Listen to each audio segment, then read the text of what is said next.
Okay, so now you have everything set up. You have your measuring cups, okay, your wooden spoon,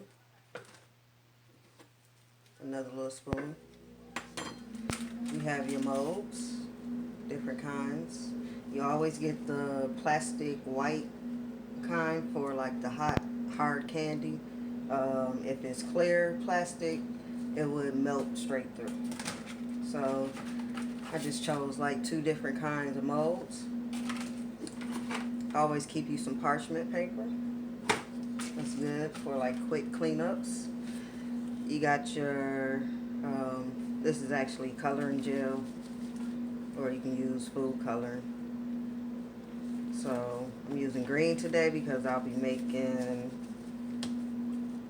green apple hard candy.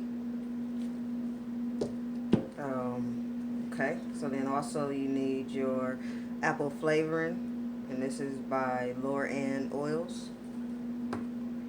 You need your corn syrup next.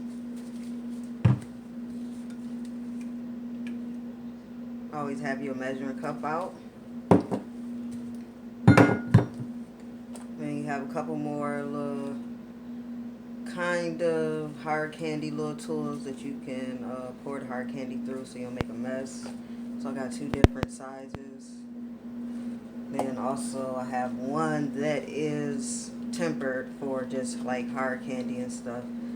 I have like a little ball kind of little thing. So this is good to buy if you make hard candy all the time. And you have your sugar. And you have your powdered sugar, which you use this to kind of coat the candy with so that it doesn't stick. If you cook it right, you won't have too much sticking. Then over here you have your, I guess this would be like 4-quart pot, along with your candy thermometer. And on here it tells you, usually you want to cook it to like, if I'm not mistaken, 350, which will be the hard crack.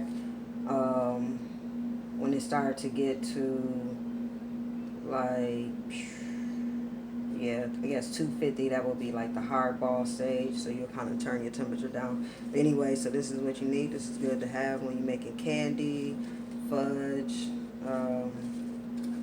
anything that you're going to boil over the stove, pretty much. So you always want to have that.